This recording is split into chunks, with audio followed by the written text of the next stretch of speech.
Pernah nggak sih kamu ketemu orang yang hidupnya biasa-biasa aja, nggak pernah pamer, handphonenya bukan yang terbaru, bajunya sederhana, tapi entah kenapa hidupnya tenang. Bisa liburan kapan aja, bantu orang tua tanpa mikir dua kali, dan nggak pernah panik soal uang. Aku dulu sering mikir, mereka kerja di mana sih? Gajinya berapa?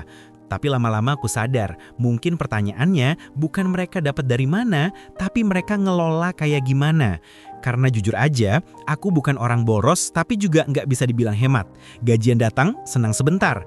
2 minggu kemudian, dompet sepi, tapi isi keranjang belanja penuh hal yang bahkan aku lupa pernah beli. Lucunya, waktu itu aku merasa ya wajar aja lah, kerja kan buat dinikmatin. Tapi di titik tertentu, aku ngerasa aneh. Aku kerja keras, tapi kok nggak pernah ngerasa cukup. Sampai suatu hari, aku ketemu istilah sederhana yang mengubah cara pandangku tentang uang. Frugal living. Bukan hidup pelit, bukan anti kesenangan, tapi seni untuk nggak ngabisin tenaga, waktu, dan uang buat hal yang nggak punya nilai panjang.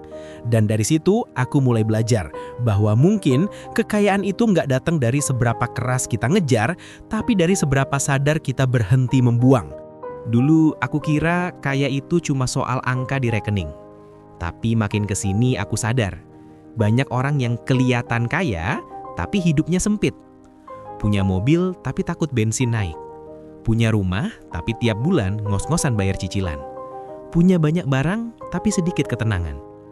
Jadi aku mulai nanya ke diri sendiri, sebenarnya kaya itu apa sih? Buat sebagian orang, kaya itu rumah besar, liburan ke luar negeri, tas branded.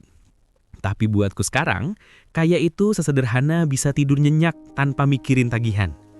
Kaya itu saat kamu bisa nolak tawaran kerja yang gak cocok tanpa takut besok gak makan. Kaya itu waktu kamu bisa bantu orang tua tanpa harus ngitung dulu saldo di ATM. Kaya itu bukan berarti punya segalanya, tapi cukup punya pilihan. Dan hal itu cuma bisa datang kalau kamu berhenti hidup buat validasi orang lain. Karena jujur, sebagian besar dari kita bukan hidup untuk diri sendiri, tapi buat kesan. Kita beli hal-hal yang gak kita butuh, dengan uang yang belum tentu kita punya, buat nunjukin ke orang yang bahkan gak peduli. Aku dulu begitu.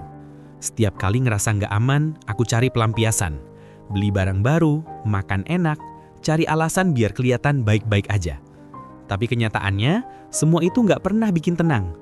Sampai aku sadar, yang aku cari bukan barang, tapi rasa aman.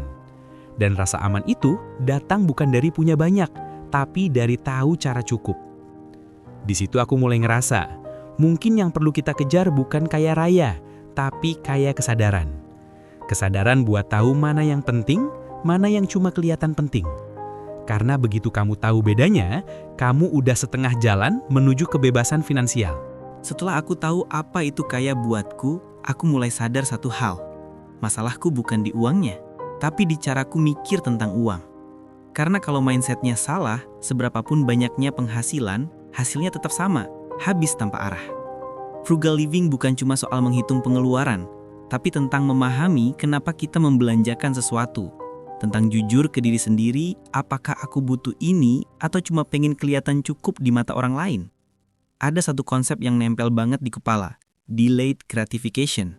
Menunda kesenangan kecil sekarang demi hasil yang lebih besar nanti.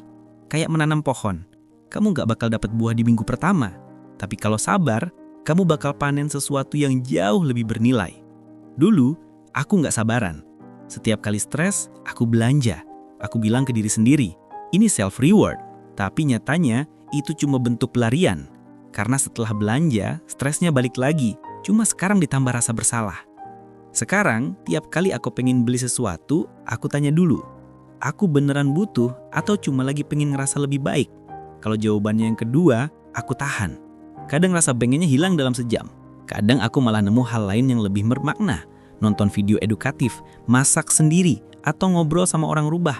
Dan lucunya, dari situ aku sadar, ternyata kesenangan yang ditunda seringkali lebih nikmat daripada kesenangan yang instan. Karena ada rasa menang di situ. Rasa bahwa kamu mengendalikan hidupmu, bukan sebaliknya. Lama-lama, efeknya bukan cuma ke dompet, tapi ke pikiran juga. Aku jadi lebih tenang, lebih sulit tergoda, gak gampang iri sama pencapaian orang lain, karena aku tahu apa yang sedang aku bangun. Frugal living bukan cuma soal uang, Ini soal menata ulang hubungan kita dengan keinginan. Dan saat kamu mulai bisa membedakan ingin dari butuh, kamu udah selangkah lebih dekat sama kebebasan. Bukan cuma finansial, tapi juga mental. Setelah paham soal pola pikir, aku mulai bertanya ke diri sendiri. Kalau frugal living itu seni mengatur hidup, gimana cara memulainya? Karena tahu teori itu gampang, tapi mengubah kebiasaan itu perjuangan sesungguhnya. Jadi, aku mulai dari langkah paling sederhana. Gak muluk-muluk, cuma 5 hal kecil. Tapi dari situlah semuanya berubah. Langkah 1, kenali kebocoran kecil. Aku mulai dengan ngelacak kemana uangku sebenarnya pergi. Aku buka catatan rekening, ternyata lucu juga. Uangku nggak habis karena beli hal besar, tapi karena hal-hal kecil yang numpuk. Langganan digital yang jarang kupakai, kopi harian, ongkir makanan, voucher diskon yang ujungnya nggak hemat sama sekali. Dan waktu dijumlah, aku kaget. Itu bisa jadi setara 1 bulan tabungan. Dari situ aku sadar, kebocoran kecil bisa menenggelamkan kapal besar. Aku nggak langsung stop semua, tapi mulai pilah mana yang benar-benar aku nikmati, mana yang cuma kebiasaan. Aku tetap minum kopi, tapi sekarang aku bikin sendiri di rumah. Aku masih nonton film, tapi aku pilih 1 platform aja, bukan 3 sekaligus. Intinya bukan berhenti menikmati hidup, tapi berhenti hidup autopilot.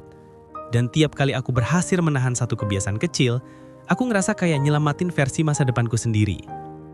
Langkah 2, prioritaskan yang berdampak panjang. Setelah tahu mana yang bocor, aku mulai alihkan uangnya ke hal yang lebih penting. Dulu aku pikir investasi itu cuma buat orang kaya. Padahal justru orang yang belum kaya harus mulai duluan biar bisa berhenti kerja demi uang suatu hari nanti. Aku mulai dari hal paling dasar, dana darurat. Tabungan yang gak disentuh bahkan kalau lagi pengen banget. Setelah itu, aku mulai investasi kecil, reksadana, deposito, atau belajar saham. Gak besar, tapi rutin. Dan pelan-pelan aku lihat uangku mulai kerja untukku. Di titik itu, aku baru paham makna kalimat ini. Orang kaya beli waktu, orang miskin jual waktu. Karena waktu kamu punya cadangan, kamu punya pilihan. Dan pilihan itu jauh lebih mahal daripada sekedar gaji tinggi. Aku juga mulai investasi di hal non-finansial, skill. Belajar editing, public speaking, nulis naskah kayak gini. Karena kemampuanmu itu aset yang nggak bisa dicuri inflasi. Langkah ketiga, mindful spending. Ini mungkin langkah yang paling sering disalahpahami. Mindful spending bukan berarti pelit, tapi sadar. Dulu aku belanja impulsif. Kalau ada promo, aku beli dulu, mikirnya belakangan. Sekarang, aku punya 3 pertanyaan wajib setiap kali mau beli sesuatu. Apakah aku benar-benar butuh? Apakah ada alternatif yang lebih hemat? Apakah ini bikin hidupku lebih baik dalam jangka panjang? Kalau 3-tiganya nggak lolos, aku batalin.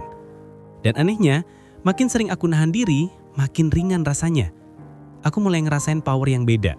Bukan karena aku bisa beli apapun, tapi karena aku nggak harus beli apapun buat ngerasa cukup. Kadang aku tetap beli hal-hal yang menyenangkan, tapi dengan sadar. Kayak makan enak bareng teman setelah seminggu kerja keras. Aku nikmatin penuh tanpa rasa bersalah.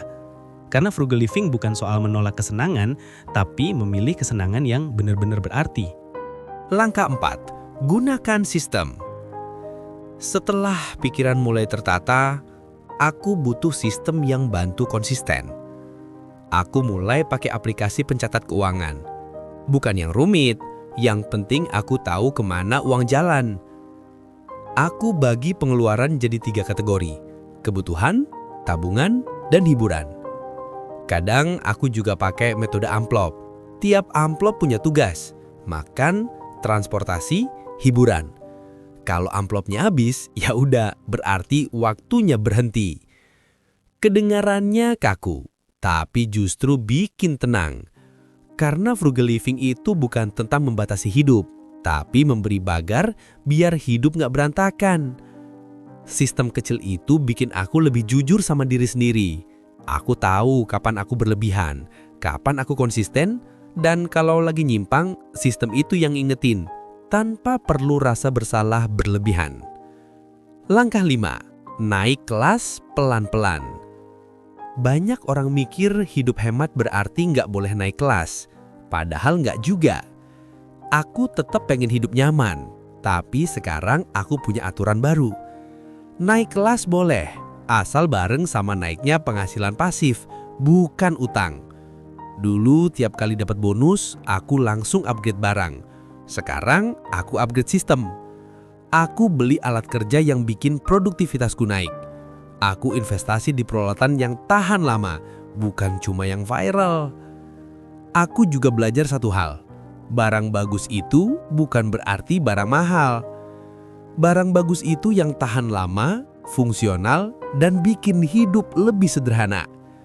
Karena semakin sedikit keputusan yang harus kamu buat tiap hari, semakin banyak energi yang bisa kamu simpan buat hal-hal penting. Dan dari situlah aku mulai benar-benar ngerti makna frugal living. Bukan tentang menahan diri terus-menerus, tapi memilih pertumbuhan yang sadar. Hidup sederhana bukan berarti berhenti berkembang, tapi berkembang tanpa kehilangan kendali. Sekarang, setelah beberapa tahun jalan di gaya hidup ini, aku bisa bilang satu hal. Frugal living itu bukan perjalanan menahan diri, tapi perjalanan mengenal diri. Karena tiap keputusan finansial adalah cermin.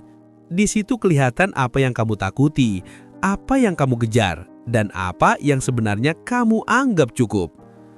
Dan kalau kamu bisa berdamai dengan 3 hal itu, uang nggak lagi jadi sumber stres, tapi alat buat kebebasan. Bukan berarti aku udah perfect. Kadang masih tergoda, masih impulsif.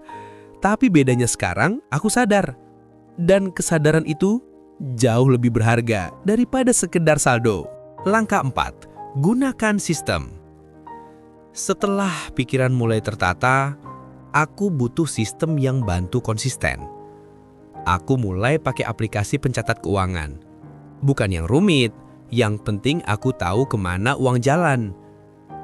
Aku bagi pengeluaran jadi 3 kategori: kebutuhan, tabungan, dan hiburan. Kadang aku juga pakai metode amplop. Tiap amplop punya tugas: makan, transportasi, hiburan. Kalau amplopnya habis, ya udah, berarti waktunya berhenti. Kedengarannya kaku, tapi justru bikin tenang. Karena frugal living itu bukan tentang membatasi hidup, tapi memberi bagar biar hidup nggak berantakan.